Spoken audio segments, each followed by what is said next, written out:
Hello, everyone. Welcome to episode 217 of Manage the Wild. I'm your host, Nick Manson. Have you ever wondered the methods and techniques used to manage a big game population? And it doesn't matter whether it's elephants, wildebeests, moose, bears. There's a whole bunch of techniques, and that's what we're going to talk about today. It's going to be a two-parter.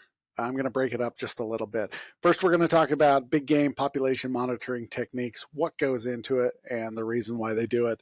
And you can't just use one technique for all animals. You have to break it up. There are several different ways of doing it. Counting methods. How do we count?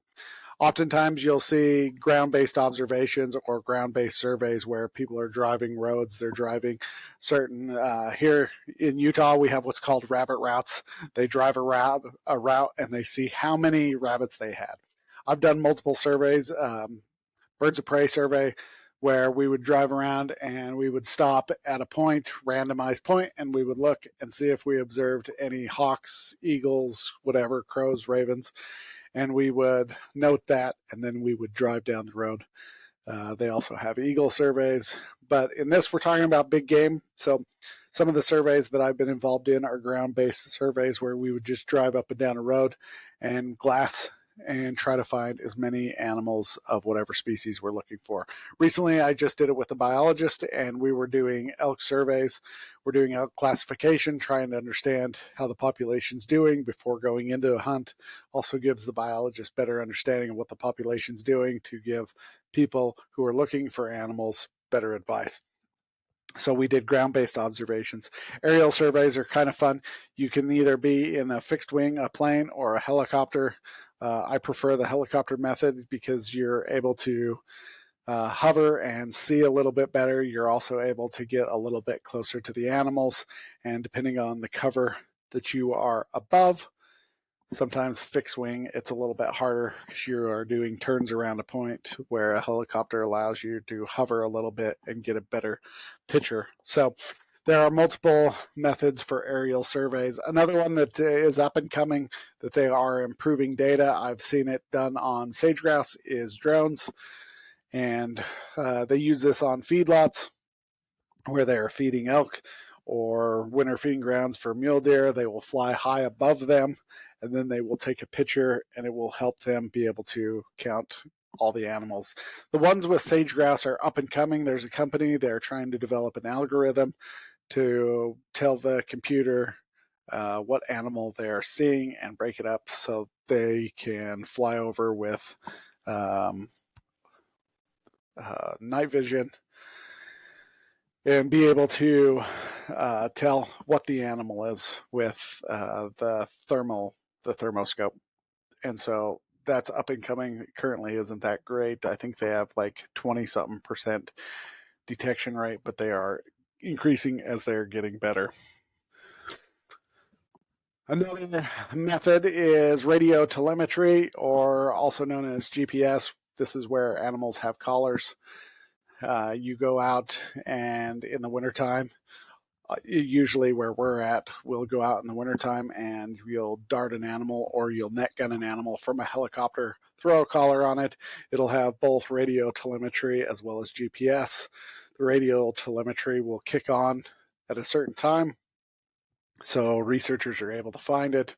And then there's also GPS data, and the GPS data will send its data up, once, twice, 3 times a day, depending on what type of information you're looking at. If you're trying to get fine scale information on just an individual, you may have it upload 10 points a day, but the more points you have it uploaded, the less battery life you have. But this is another way of monitoring what a big game population is doing. Biologists will use this method to help them do their elk classification. Because if you have some collars out there on some elk, then it's easier for you to find elk to go out and classify and see what the makeup is of the population is.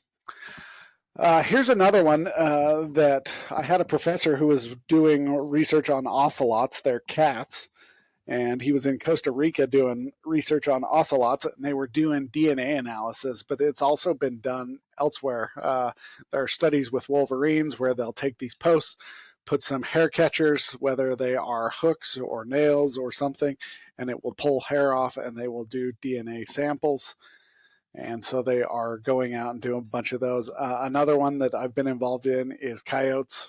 The state of Utah does a bounty, and so they're trying to understand the connectedness of all the coyotes within the state of Utah and see how closely connected they are. And so they were doing DNA and teeth samples on those.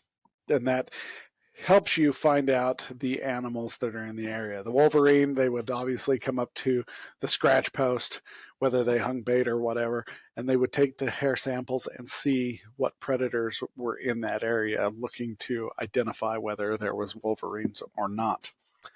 Hunting harvest data is another one to be able to help you understand the makeup of your population. Deer check stands or stations are all across the United States. Some are mandatory, some are not.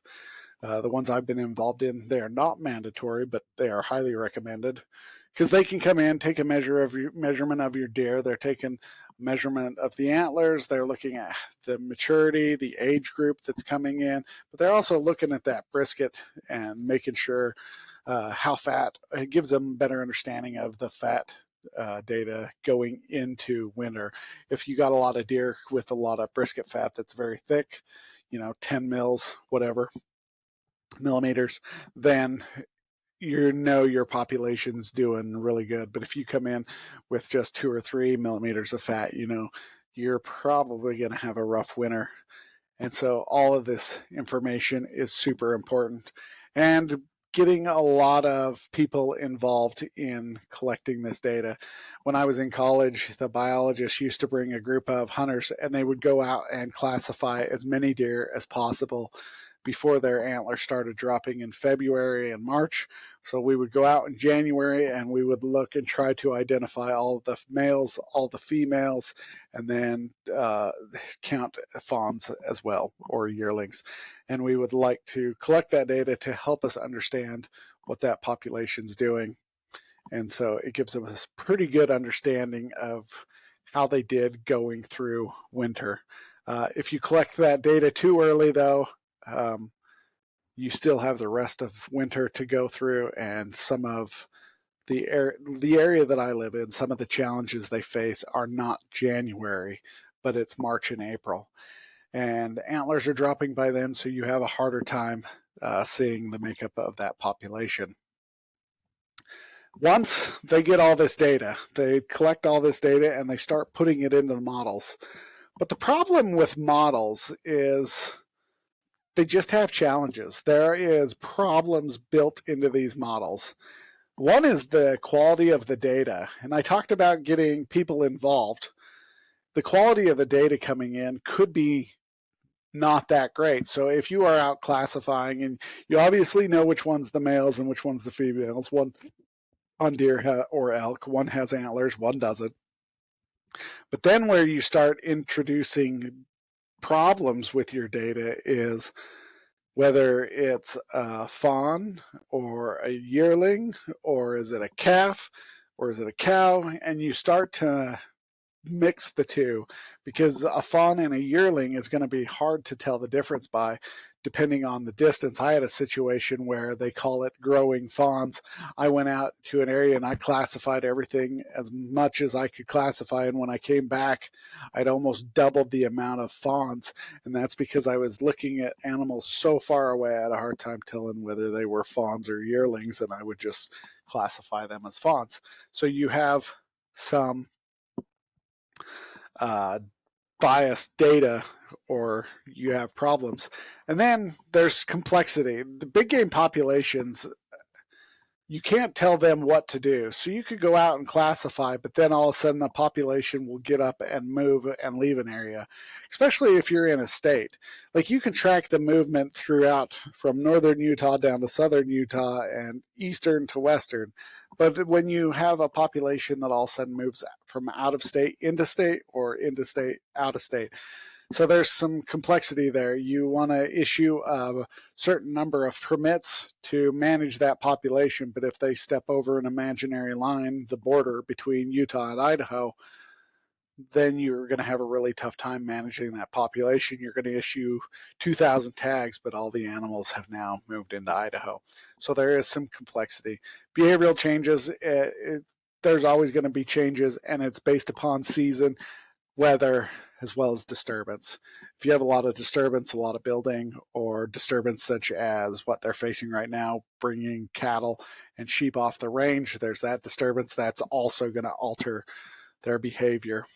And then if you have a fire in one area versus no change for 30 years in another area, they're going to move to the fire area if they're elk, and that's going to alter their behavior and the different things they're going to do.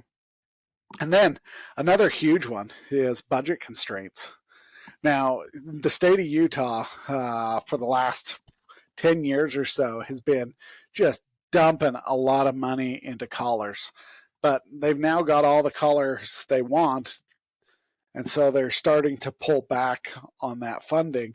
But you talk to other states and they have a third of the collars that Utah does. Nevada has a few less. I've talked to people from Nevada that they are having a harder time getting that funding. And so budget constraints, where are you putting your money? How much money do you have coming in? Those can lead to constraints in modeling and the way you're going to monitor your population. Let's say you want to go in and fly on elk multiple times to get a good population count, but you don't have any money. You're going to be constrained. So you're going to get one population count every 3 years versus one every year or one every other year. And those are going to be some of the challenges they face. All right, in closing, big game population monitoring is multidisciplinary. It takes a whole bunch of techniques, not just GPS collars, not just flying, but also takes modeling. There's challenges that we talked about in modeling. Data may not be that great. Animals may move. Seasons may change. Weather may be bad.